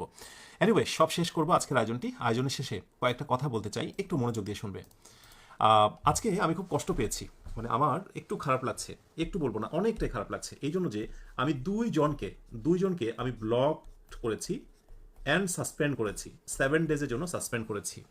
অর্থাৎ 7 দিনের ভেতরে এই দুইজন কোনো ক্লাস করতে পারবে না, 7 দিন পর আমার সঙ্গে আবার যুক্ত হতে পারবে। তুমি ভাবো 7 দিনের ভেতরে কিন্তু আমাদের এই 25 দিনের আয়োজনটা শেষ হয়ে যাবে। কোনোভাবেই এদেরকে আর ইনক্লুড করা হবে না এই 7 দিন।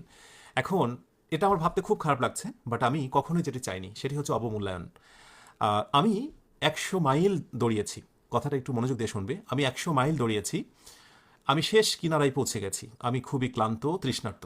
আমি তোমার থেকে পানি চেয়েছি, তুমি যদি আমাকে পানি না দাও, আমি তৃষ্ণার্ত, তবু আমি কষ্ট পাবো না। কিন্তু 100 মাইল দৌড়ানোর পর তুমি যদি আমাকে এটা বলো যে স্যার আপনি দৌড়াননি, অথবা কই আপনি দৌড়িয়েছেন, এটা তো আমরা বুঝতেই পারিনি, যদি অস্বীকৃতি জানাও, অসম্মতি জানাও, অবমর্যাদা করো আমার কাজের, আমি সত্যি অনেক বেশি কষ্ট এবং ব্যথিত হব। যখন কষ্ট করে তোমাদের জন্য ক্লাসগুলো নিচ্ছি, তোমাদের কল্যাণের কথা ভেবে আমি আমার সুন্দর অনেক কিছু বিসর্জন দিয়েছি। তুমি জানো আমি যতটা দিন তোমাদের সঙ্গে এখন পর্যন্ত লেগে আছি, এই ক্লাসগুলোতে যথাসময় অ্যাটেন্ড হব, যথাসময় শেষ করব, এই মর্মে আমি রাতে কোনো কাজ রাখতে পারি না। কেন? আমার কি কোনো দাওয়াত থাকতে পারে না? আমার কি কোনো প্রোগ্রামে যাওয়ার কথা থাকতে পারে না? আমি কি শুধুই একটা রোবট? আমার নিজেরও তো জীবন আছে। কিন্তু যেখানে আমি তোমাদের জন্য আমার এই সুন্দর মুহূর্তগুলো সাজিয়েছি, বিসর্জন দিয়েছি বলবো এক অর্থে, আর সেখানে তোমরা ফানি কমেন্ট করে, তামাশা করে অন্যের সঙ্গে রিপ্লাই দাও, এটা সত্যি আমার কাছে খুবই কষ্টের। সেই জায়গা থেকে আজকে দুইজন ব্লক হয়েছে।